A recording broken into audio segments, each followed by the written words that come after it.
Welcome to TV9 Digital. I'm Neha. At a time when there are discussions on whether two vaccines should be mixed, and more importantly, when India is facing serious vaccine shortage, we have 5 scientists from Banaras Hindu University who claim to have achieved a breakthrough in COVID-19 vaccine usage. Yes, you heard it right. These 5 scientists have found through their study that people who have recovered from coronavirus may require only one dose of the vaccination. The pilot study was conducted on 20 people and included those who have recovered from COVID-19 and those who were not infected. The research was conducted on natural antibodies and its benefits, and it showed that those who had recovered from the highly contagious disease developed antibodies faster. Professor Gyaneshwar Chaubey of BHU Zoology Department, who conducted the research, spoke to me in depth about the study. Here is what he had to say. Welcome, Professor. My first question to you would be, tell us obviously everything involved in this study. How did the 5 of you come to this conclusion that those who have recovered from the infection require only one dose as they develop antibodies faster? Namaste to everyone. Actually, this was a pilot study which we started almost around 3 months back. So initially, we are the person who are working into the field of various disciplines. So this is like a multidisciplinary work. Mainly, there are few doctors, and also some of them. One is immunologist, and I am the molecular anthropologist who usually work on the human migration and the various kind of genes which are helping us to cope with various kind of environments. So our main discussion was on the what is the effect of vaccines for the people, and to know the effect of vaccines to the people, and that was the beginning of the Covishield, and most of the people were used to get the Covishield jab. So we made 2 groups. One group was 10 people. That group was made up of 10 people, and those 10 people were the one who have actually received the coronavirus infection in the past. So these people were the infected people and recovered from the COVID infection. So the second group was the naive people. Naive means the people who has never been infected with coronavirus. So how do we know? Because of 10, sir? Exactly. So these are 2 cohorts, and many may ask, like, how did we know that the people, they have never been infected with the coronavirus? Because some of the people, they never develop any symptom against coronavirus, but when we check their antibodies, many of them, they show the positive antibodies. So just to rule out this, what we did, that we continuously check their antibodies since the last wave.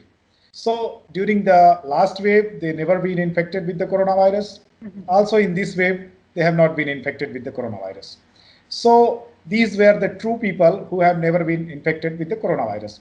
And those people who have been infected with the coronavirus developed their antibodies.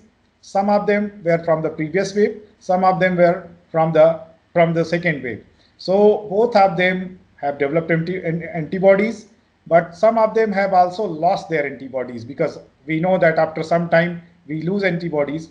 So these groups has been tested for their antibody response against the vaccination.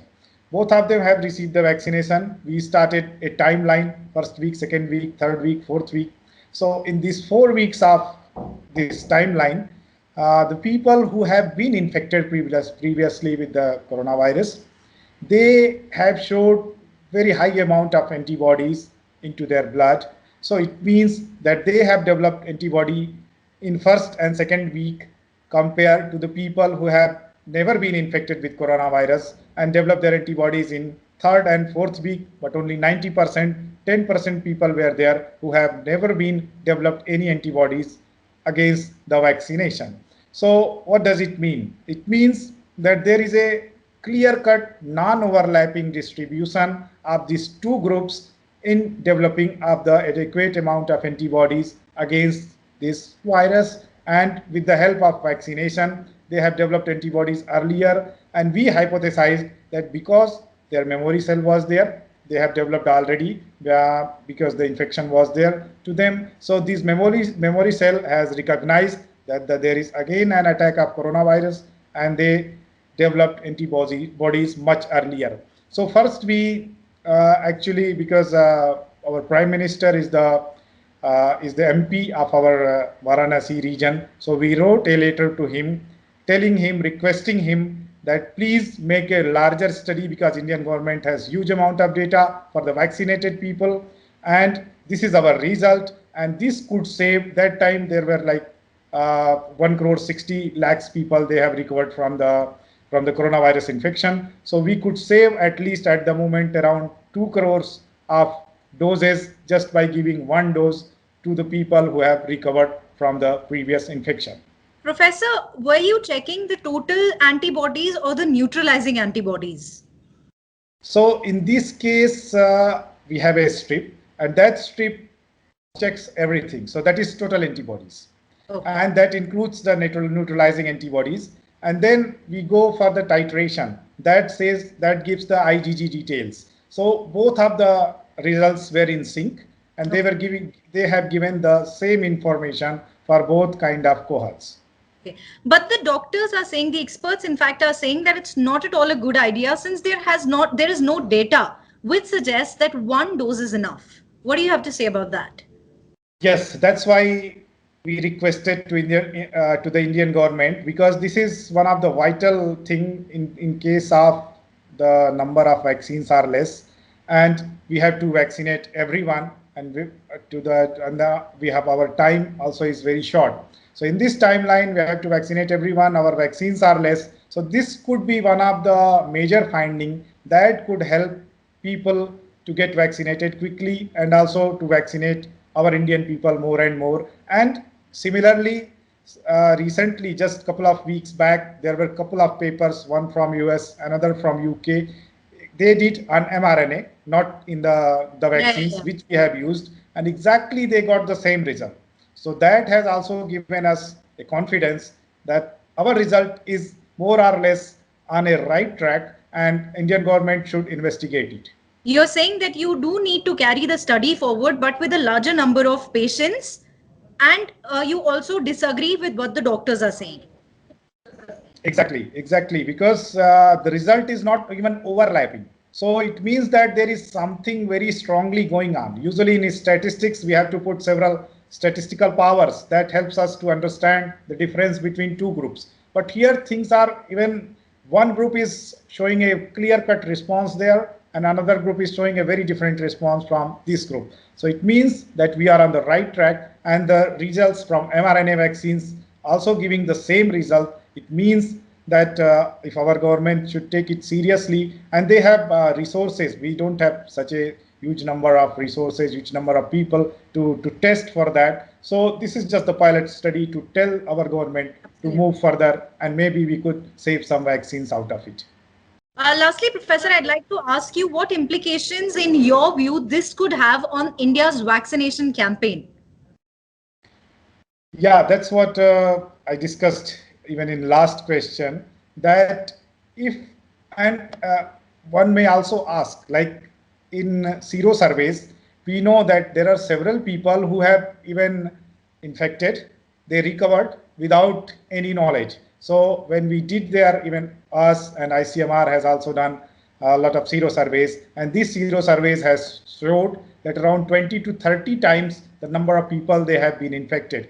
But we are not telling government to check everybody who has been recovered or people who have not been tested for the RT-PCR. We are just telling to those people, because this is a very complicated process and it cannot be done on reality. So this can be done on a small scale in the lab, but this cannot be done for the larger number of people. So that's why if we, even 2 crore people is a large number, and if we could save these number of jabs, we could at least, and the data from Israel, data from UK, data from USA shows that even first jab of vaccine to the people usually cut the chances of coronavirus infection around 50 to 80%. So it means that we have to give even first jab to as many as people, so that the infection should go down. This is the time when infection is already going down, but this is another region because we have already a large number of people who have been infected and there is a strong wall against the virus. That's why this virus is not spreading anymore. But when this antibodies frequency would go down among the population, it would come back again with the new variant, or we never know that what would happen in the future after 6 months or something like that. So this is the window period where we should use like a war-like strategy and to vaccinate more and more people. And this, our experiment, this is, I always telling to everybody, this is such a small study, but our larger difference for these two groups is telling us maximum confidence that even an independent group would analyze it, they would get the same result. Right. Thank you very much, Professor, for taking out some time and speaking to TV9. At this point in time, let me reiterate that it is the government's recommendation that everyone qualified to be vaccinated must take both doses of a vaccine. What do you think of this video? Do let me know in the comment section below. Many thanks for watching. If at all you've liked the information that I've shared, do not forget to subscribe to TV9 Digital across all social media platforms. Stay safe, keep those masks on.